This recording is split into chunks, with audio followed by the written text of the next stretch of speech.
복된 주일에 우리에게 주시는 하나님의 말씀은 마태복음 5장 43절에서부터 48절까지의 말씀입니다.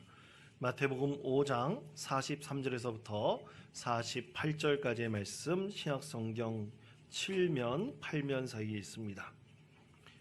이 말씀을 제가 봉독하겠습니다. 또 내 이웃을 사랑하고 내 원수를 미워하라 하였다는 것을 너희가 들었으나 나는 너희에게 이르노니 너희 원수를 사랑하고 너희를 박해하는 자를 위하여 기도하라. 이같이 한즉 하늘에 계신 너희 아버지의 아들이 되리니 이는 하나님이 그 해를 악인과 선인에게 비추시며 비를 의로운 자와 불의한 자에게 내려주심이라. 너희가 너희를 사랑하는 자를 사랑하면 무슨 상이 있으리요? 세리도 이같이 아니하느냐? 또 너희가 너희 형제에게만 무난하면 남보다 더하는 것이 무엇이냐? 이방인들도 이같이 아니하느냐? 그러므로 하늘에 계신 너희 아버지의 온전하신가 같이 너희도 온전하라. 아멘. 여러분, 큐피트의 화살을 아십니까? 이 화살에 맞으면 변할 수 없는 사랑을 한다는 아주 신비로운 화살이죠. 그게 금화살로 되어 있다고 합니다. 여러분, 그런데 이 큐피트의 화살, 이 큐피트를 다른 말로 에로스라고도 합니다. 여러분, 에로스의 뜻이 뭡니까? 사랑이라는 뜻이죠. 여러분, 그리스 신화에 보면 이 사랑의 신인 에로스와 푸시케의 이 아름다운 사랑 이야기가 있습니다. 한 나라의 왕에게 너무나 어여쁘게 생긴 세 딸이 있었어요. 이 세 딸 중에 막내딸인 푸시케가 너무나 아름답고 또 따라올 수 없는 미모를 자랑하고 있었습니다. 그런데 미의 여신인 아프로디테가 자기보다 더 칭송받고 있는 이 푸시케를 그냥 내버려 둘 리가 없죠. 여러분, 여자의 질투는 뭐라 그럽니까? 아주 뭐라고요? 그건 아니고요. 당연한 거죠. 이 신도 질투를 하나 봅니다. 그래가지고 이 아프로디테가 이 자기 아들인 신인 그 에로스에게 그 큐피트의 화살을 쏴서 이 영원히 이 괴물과 사랑하도록 저주를 부으라고 명령을 했습니다. 그래서 그 명령을 따라서 이 에로스가 이 푸시케에게 화살을 쏘려고 했는데 그만 이 푸시케의 아름다움에 그냥 반해버리고 맙니다. 그래서 실수를 해서 이 푸시케한테 쏴야 될 화살을 자신이 맞아요. 그래서 이 푸시케를 너무나 사랑하게 됩니다. 근데 푸시케는 이 신들의 저주를 받아가지고 산이 궁전에 살고 있는 이 괴물과 결혼하지 않으면 자기 나라의 모든 백성들이 다 망할 것이다. 그런 예언을 들어요. 그리고 그 예언에 결국 자기 운명을 받아들입니다. 산 위에 올라가서 그 궁전에 살고 있는 괴물과 결혼하려고 하는데 근데 궁전에 가니까 괴물은 없고 낮에는 사라지고 밤에는 나타나는 한 남자가 있더라고요. 그래서 그 남자와 사랑에 빠집니다. 너무나 이 푸시케를 높여주고 또 사랑해주고 행복하게 해주는 그 남자를 이 푸시케는 점점 마음으로 받아들이게 됩니다.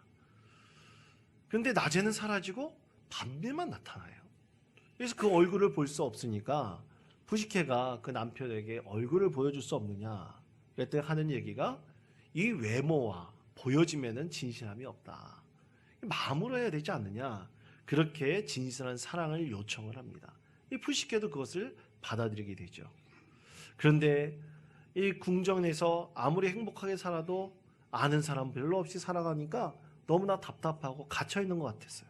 그래서 남편에게 요청해서 자기 언니들을 궁에 좀 초청을 하자고 합니다. 그래 허락을 받아가지고 자기 언니들을 궁에 초청을 해요. 그런데 괴물과 살고 불행하게 살 것이라고 생각했던 푸시케가 너무나 행복하게 살고 있는 거예요. 그랬더니 언니들 마음에 그만 이 질투심이 가득하게 돼요. 그래서 푸시케에게 이런 얘기를 합니다.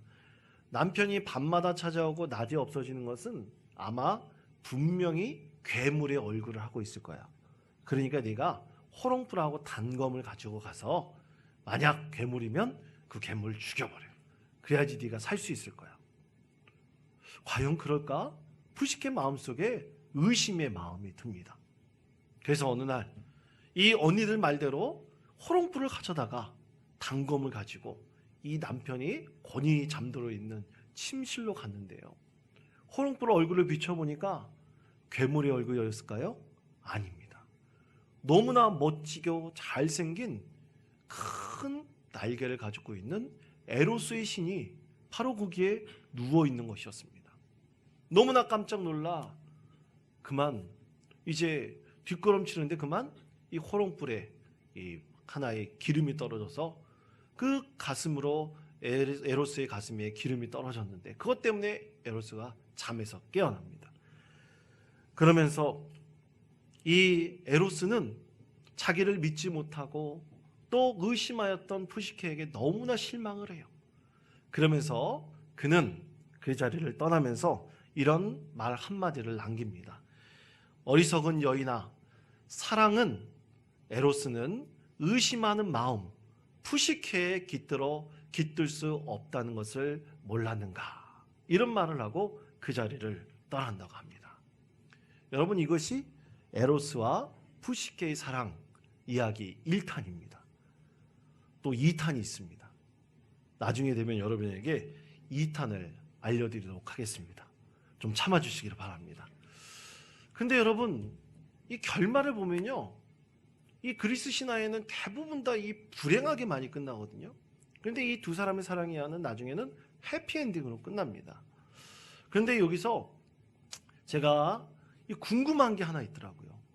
왜 하필이면 이 여인의 이름이 푸시케일까라는 것입니다. 여러분, 푸시케라는 헬라어 단어는 숨, 호흡이라는 뜻을 가지고 있어요. 그래서 여러분 창세기 2장 7절 말씀에 보면 생기를 그 코에 불어넣으시니 사람이 생명이 된지라 라고 말씀하고 있는데요. 이 생명, 이것이 숨, 호흡이라는 뜻을 갖고 있습니다. 그런데 이것은 다른 말로 아까 화면에서 비춰진 그 말대로 마음이라는 뜻을 갖고 있고요. 또 거기에는 영혼이라는 뜻도 갖고 있어요. 다양한 뜻으로 사용되고 있습니다. 그래서 여러분, 이 에로스와 푸시케의 사랑에서 말하고 있는 것은 사랑은 무엇으로 하는 걸까요? 마음으로 하는 것입니다. 사랑은 육체적인 관계만 이런 것이 아니에요. 많은 사람들이 에로스라는 단어가 육체적인 사랑을 얘기하죠? 잘못 이해하고 있는 것입니다. 에로스와 푸시케의 사랑에서 나타난 것처럼 진정한 사랑은 마음으로 다 하는 것입니다. 그런데 여러분, 이렇게 사랑이 마음으로 하는 것이라고 한다면요, 여러분, 우리에게 베푸신 하나님의 사랑, 그 사랑은 과연 무엇일까요? 여러분, 오늘 우리에게 주신 하나님의 말씀의 제목은 성령의 열매의 사랑입니다. 여러분, 사랑은 성령의 열매라고 했습니다. 맺어지는 것입니다. 그냥 한꺼번에 도깨비 방망이를 탁 두드리면 펑 하고 나타나는 신비로운 것이 아닙니다. 우리가 늘 애쓰고 노력하고 그렇게 해야지 맺어질 수 있는 열매, 바로 그것이 이 성령의 열매인 사랑의 열매인 것입니다. 여러분, 우리 기독교 신앙의 가장 중요한 핵심은 무엇입니까? 그것이 바로 사랑입니다. 여러분, 그것에 동의하십니까? 그렇습니다. 사랑이 우리 기독교 신앙의 가장 중요한 우리의 얼굴입니다. 그것에는 불변함이 없습니다.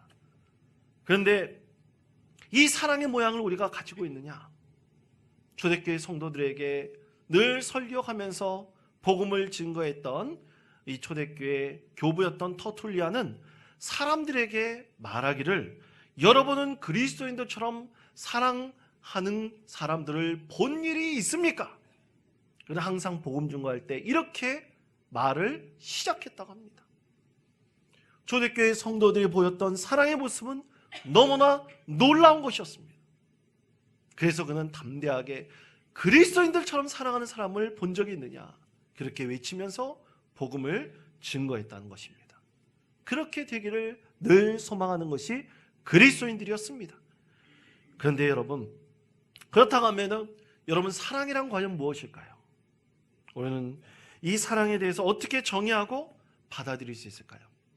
여러분, 성경에서 말씀하고 있는 것은 하나님의 사랑입니다. 인간이 사랑이 아니라 우리 하나님의 사랑입니다. 자, 그렇다면 성경에서는 하나님의 사랑에 대해서 뭐라고 말씀하고 있을까? 그것에 대해서 몇 가지 의미를 성경 우리에게 말씀하고 있는데요. 그 중에 첫 번째는 하나님의 사랑은 공로나 자격으로 얻는 것이 아닌 우리에게 주어지는 사랑이라고 말씀하고 있습니다.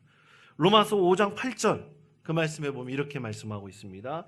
우리가 아직 죄인 되었을 때 그리스도께서 우리를 위하여 죽으심으로 하나님께서 우리에게 대한 자기의 사랑을 확증하셨느니라. 아멘. 죄인된 우리, 결코 자격이나 공로가 아무것도 없는 우리에게, 죄인된 우리에게 하나님께서 사랑을 베풀어 주셨습니다. 그냥 주어진 사랑입니다.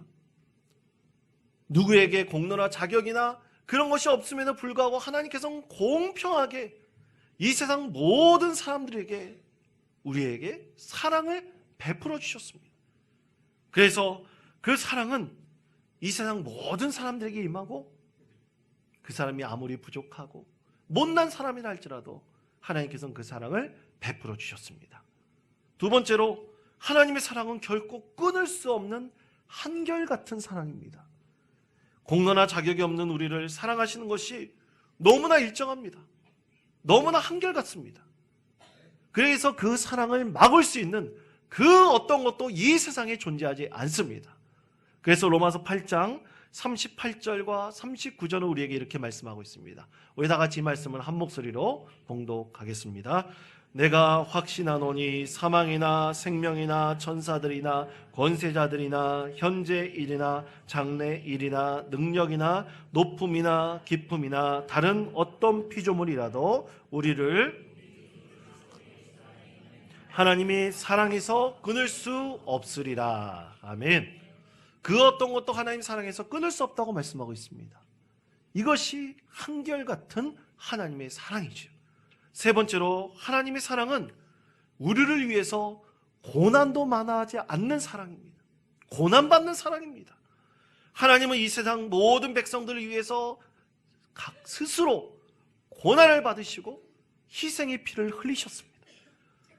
그래서 예수님께서는 공생의 기간 동안 단 한 번도 안락한 삶을 추구하지 않으셨습니다. 그 모든 3년의 시간이 고생의 시간이었습니다. 마지막 피 흘림의 고난의 시간도 우리 하나님께서는 감당하셨습니다. 그것을 마다하지 않으셨습니다. 그리고 네 번째로, 하나님의 사랑은 한계가 없는 사랑입니다. 여러분, 이것은 선한 사마리아인을 통해서 하나님께서 이 한계가 없는 사랑을 보여주셨습니다.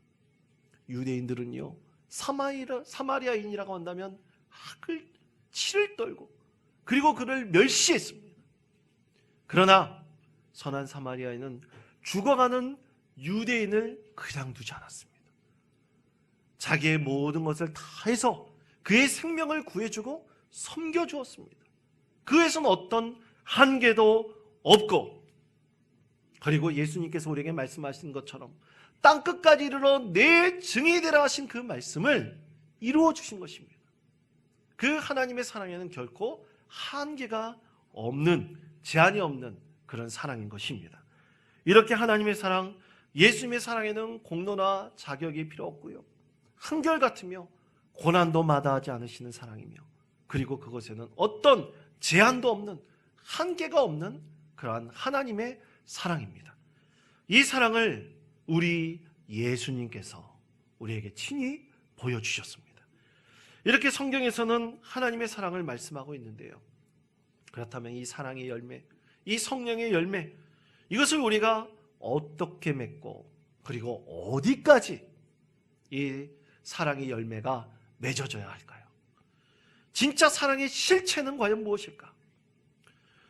여러분, 이 사랑의 실체를 오늘 저와 함께 발견해 나가시며 성령의 열매, 이 사랑의 열매를 어디까지 맺어야 되는지 그것을 우리가 깊이 깨닫고 알게 되는 귀한 하나님의 말씀의 시간이 되기를 간절히 축원드립니다.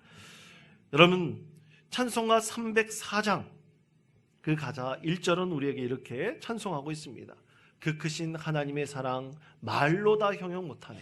저 높고 높은 별을 넘어 이 낮고 낮은 땅 위에 죄 범한 영혼 구하러 그 아들 보내사 화목제물 삼으시고 죄 용서하셨네.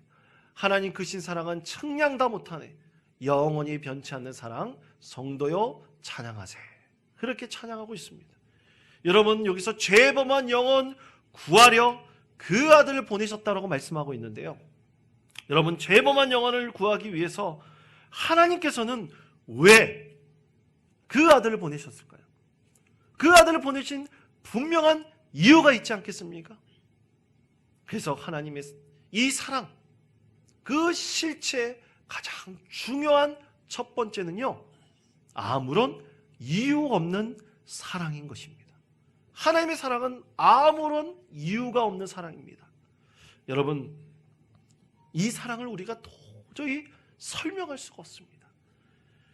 스웨덴의 신학자 이 안더슨 리그렌이라는 사람은요, 이 하나님의 사랑이 아무런 이유가 없다는 것을 가리켜 비동기적인 사랑이라고 그랬습니다. 여러분, 저를 따라해 주시기 바랍니다. 비동기적인 사랑. 비동기적인 사랑이라는 뜻은 간단합니다. 동기가 없어요. 사랑에 어떠한 이유와 동기가 없다는 것입니다. 여러분, 사랑에는 반드시 동기가 있습니다. 그 동기 때문에 우리가 사랑하는 것입니다. 여러분, 예를 들어볼까요? 아까 말씀드린 에로스와 푸시케의 사랑을 보십시오. 그 동기가 무엇입니까? 만났기 때문입니다. 푸시케의 그 모습에 반했기 때문이죠. 큐피트의 화살을 맞았기 때문입니다. 그것이 바로 사랑의 동기가 됐습니다. 예전에 제가 한 상담한 이 커플이 있었는데, 이 부부 갈등이 있어서 상담을 했습니다. 그때 남편은 재혼이었고 아내는 초혼이었습니다. 근데 둘이 어쩌다가 만나가지고 결혼하게 되었어요. 이 두 사람이 갈등이 있을 때 두 사람에게 공이 물어봤습니다. 어떻게 하다가 결혼하게 되었습니까? 그것에 대해 두 사람이 똑같이 하는 말이 뭐냐면요, 만나보니까 좋아서였다고 그랬습니다. 만나보니까 저 사람이 참으로 마음에 들고, 만나보니까 저 사람에 대해서 사랑의 마음을 갖게 되었다는 거예요. 그래가지고 결혼했고 그 사이에 자녀를 낳게 되었는데, 살다 보니까 서로 갈등하게 되었다는 것입니다. 이것이 바로 두 사람의 동기이죠. 만나보니 좋은 감정이 생긴 거예요. 여러분, 그러면 부모와 자녀들의 관계는 무엇일까요? 부모와 자녀의 그 사랑의 관계는 어떤 동기입니까? 그것은 10달 동안 어머니의 뱃속에서 자녀를 자라나게 하는 것입니다. 그리고 사랑하는 두 사람이 만나 사랑의 결실을 맺는 거예요.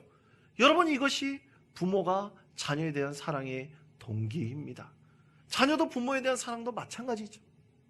하나님께서 끊을 수 없는 부모와 자녀의 관계를 만들어 주셨기 때문에 이것이 동기가 되어 사랑이 되는 것입니다. 그러나 오늘 우리에게 베푸신 하나님의 사랑, 이 예수님의 사랑에는 어떠한 동기가 없습니다. 죄로 인해서 죽을 수밖에 없는 우리를 끝까지 사랑하신 이 하나님의 사랑에는 어떠한 이유가 없습니다. 어떠한 이유가 없이 그저 우리를 사랑하신 비동기적인 사랑입니다. 그렇게 이 사랑은 도저히 말로 형용할 수가 없어요. 이해할 수가 없는 사랑입니다. 그래서 우리가 찬송가 304장 아까 1절 불렀는데요, 2절 찬양에 보면요, 이 가사에 보면 하늘을 두루마리 삼고 바다를 먹물 삼아도 하나는 하나님의 사랑 다 기록할 수 없겠네, 그렇게 찬양하고 있습니다. 이 이유 없는 사랑을 도저히 기록할 수 없을 만큼 이 하나님의 사랑은 너무나 놀라운 사랑인 것입니다. 그렇다면 과연 어떻게 우리가 이렇게까지 이유 없는 사랑을 할 수 있을까요? 어떻게 이렇게 사랑할 수 있을까요? 그것에 대해서 예수님께서는 우리에게 이렇게 사랑에 대해서 가르쳐 주셨습니다. 여러분, 그것은 우리가 읽지 않은 하나님의 말씀인데요, 마태복음 5장 39절 42절의 말씀입니다. 나는 너희에게 이르노니 악한 자를 대적하지 말라. 누구든지 내 오른편 뺨을 치거든 왼편도 돌려대며 또 너를 고발하여 속옷을 가지고자 하는 자에게 겉옷까지도 가지게 하며 또 누구든지 너로 억지로 오리를 가게 하거든 그 사람과 심리를 동행하고 내게 구하는 자에게 주며 내게 꾸고자 하는 자에게 거절하지 말라. 아멘. 예수님의 사랑, 아무런 이유 없는 사랑의 실체의 모습이 바로 이것입니다. 누구든지 내 오른뺨을 떼라면 왼뺨도 돌려대라고, 그리고 속옷을 가지고서 내 모든 것을 가지고자 하는 사람에게 내 겉옷까지도 다 내어주라고 말씀하시는 것이 바로 이유가 없는 하나님의 사랑인 것입니다. 이런 비동기적인 사랑을 우리 하나님께서는 우리 삶 속에서 만들어가라고 말씀하고 계십니다. 사랑하는 성도 여러분, 이런 사랑을 과연 우리가 만들어갈 수 있겠습니까? 이 사랑을 꼭 만들어가고 기도 가운데 이뤄가시는 우리 사랑하는 모든 성도님 되시기를 간절히 축원드립니다. 그런데 여러분, 이 사랑이 이유 없는 이 사랑의 결정판이 있어요. 끝판왕이 있습니다. 그것에 대해 오늘 우리에게 주신 하나님의 말씀이 있습니다. 마태복음 5장 44절의 말씀, 이 말씀을 다 같이 읽겠습니다. 나는 너희에게 이르노니 너희 원수를 사랑하며 너희를 박해하는 자를 위하여 기도하라. 아멘. 자, 다시 말해 이 사랑의 결정판은 뭡니까? 원수에 대한 사랑입니다. 이 원수에 대한 사랑이 바로 사랑의 최고의 결정판입니다. 여러분, 이 원수에 대한 사랑을 하나님께서는 축복하시는데요, 그렇게 사랑하고자 하는 사람을 축복하시는데 뭐라고 축복하시는지 아십니까? 여러분 45절 말씀을 보십시오. 하늘에 계신 너의 아버지의 아들이 되리니 라고 말씀하고 있습니다. 참으로 놀라운 하나님의 축복의 말씀입니다.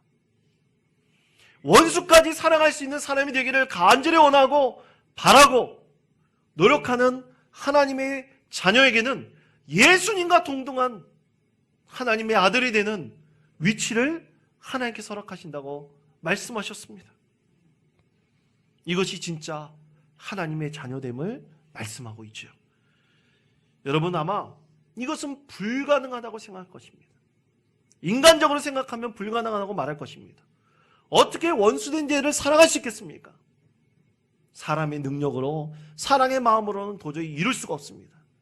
그러나 우리 안에 예수님께서 계시고 성령께서 우리 안에 계시다고 한다면 우리는 그 힘을 입어 원수까지 사랑할 수 있는 사랑의 길로 나아갈 수가 있는 거예요. 한 발짝 한 발짝 도전해 나갈 수가 있는 것입니다. 실패하고 좌절하고 쓰러진다 할지라도 그 사랑이 예수님의 사랑이고 하나님의 사랑임을 우리가 알고 성령께서 우리를 도와주시고 우리를 이렇게 세워주셨어. 그 사랑의 길로 우리가 담대하게 나갈 수가 있는 것입니다. 그것이 바로 원수까지 사랑하는 오늘 예수님의 하나님의 말씀인 것입니다. 자, 여러분 하나 묻겠습니다. 여러분, 우리는 진짜 하나님의 자녀입니까? 믿습니까? 그러면 어떻게 해야 됩니까? 우리는 쓰러지더라도, 좌절하더라도, 실패하더라도 하나님의 사랑, 이 원수까지도 사랑하는 이 사랑의 열매를 맺을 수 있도록 우리는 끊임없이 노력하고 기도하고 애써야 됩니다. 그러기 위해서는 우리 마음의 상처도 얻습니다. 미움도 받게 됩니다. 거짓으로 인해서 원망의 소리를 듣게 되기도 합니다. 말도 안 되는 것으로 오해를 받기도 합니다. 그러나 그 가운데서 우리는 사랑하게 되고요, 그 가운데서 주님의 사랑을 얻게 되는 것입니다. 여러분, 우리는 보통 이렇게 얘기하죠. 당신을 사랑합니다. 예수님을 사랑합니다. 그러나 예수님께서는 말로만 사랑하지 말라고 말씀하십니다. 하나님께서는 말로만 사랑하라고 말씀하시지 않으십니다. 우리의 행동으로 사랑하라고 말씀하십니다. 그래서 요한일서 3장 18절 말씀에서 자녀들아, 우리가 말과 혀로만 사랑하지 말고 행함과 진실함으로 하자라고 말씀하고 있습니다. 우리가 당신을 사랑한다라고 말을 한다면요, 최소한 우리 마음의 진실함을 담보할 수 있도록 우리가 하나님께 그렇게 기도하고 애써야 되는 것입니다. 그럴 때 하나님께서 오늘 우리에게 하신 말씀이 있습니다. 마태복음 5장 48절 말씀입니다. 이 말씀을 다 같이 읽겠습니다. 그러므로 하늘에 계신 너희 아버지의 온전하심과 같이 너희도 온전하라. 아멘. 여러분, 이것의 병행 본문인 누가복음 6장 36절에서 이렇게 말씀하십니다. 너희 아버지의 자비로우심과 같이 너희도 자비로운 자가 되라. 하나님께서 자비로우신 것처럼 우리도 그렇게 하나님을 닮아가라는 것입니다. 그러면 누구를 닮아가야 됩니까? 예수님을 닮아가는 것입니다. 온전한 자가 되는 것이 바로 자비로운 자, 사랑을 베푸는 자가 되는 것입니다. 이것이 바로 사랑의 열매, 진짜 하나님의 자녀가 되는 것이죠. 사랑하는 성도 여러분, 우리는 이런 하나님의 사랑을 우리가 입었습니다. 몸소 배웠습니다. 그리고 우리가 먼저 그 사랑을 알게 되었습니다. 아무런 이유가 없는 사랑, 원수까지도 사랑하시는 그 사랑을 우리가, 그 사랑의 실체를 우리가 깨닫게 되었습니다. 먼저 보게 되었습니다.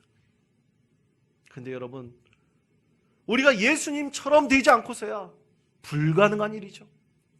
가능하지 않습니다. 그러나 그런 생각과 마음을 조금이라도 갖게 하는 것, 조금씩 물들어가게 하는 것, 그 사랑을 갖고자 노력하고 기도하게 만드는 것, 그거 자체가 바로 하나님의 은혜인 것입니다. 그렇게 사랑의 열매를 맺어가고요, 그렇게 살아갈 때 꼭 우리를 실족하게 하는 일들이 있습니다. 예수님을 닮아가라고 기도하고 애쓸 때마다 꼭 나를 낙마하게 하는 일이 생깁니다. 바로 그러한 것이, 낙마하게 만드는 것이 꼭 사람을 통해서 이루어집니다. 다시 말해, 교회 안에서 내 속을 완전히 뒤집어 놓는 사람들이 있는 것입니다. 꼭 그런 사람이 하나면 되는데 꼭 한둘이 아니라 한 10명, 20명도 나타나기도 합니다.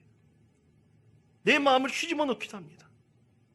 그때 어떤 성도님이 저에게 그러더라고요. 목사님, 그 사람 때문에 은혜가 떨어집니다. 그래요. 여러분, 은혜가 뭐 붙었다 떨어졌다 하는 겁니까? 그러면 그 사람 없어지면 은혜가 착 달라붙습니까? 여러분, 우리가 이런 상황에서 분명히 알아야 될 것이 있습니다. 여러분 꼭 기억하십시오. 내 속을 완전히 뒤집어 놓는 그 사람 가운데 예수님께서 계시다는 것입니다. 그 사람을 통해서 예수님께서 나의 마음을 변화시키시고 새롭게 하시며, 또 그 안에 예수님께서 계셔서 그 사람을 바꿔나가고 사랑의 열매를 거두게 나가기를 간절히 원하고 계신다는 것입니다. 예수님께서 그 안에 계셔서 그 사람도 하나님께서 정말로 기뻐하시는 사람으로 만들기를 원하는 것이 바로 하나님의 마음입니다.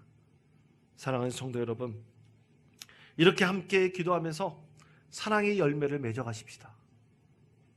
우리를 그렇게까지 사랑하신, 이유 없는 사랑을 베푸시고 원수까지 사랑하시는 그 하나님의 사랑을 내 안에서 하루하루 이뤄감을 통해서 참으로 은혜가 충만하며 우리 삶 가운데 기쁨과 소망이 넘치는 우리 모든 성도님 되시기를 간절히 축원드립니다.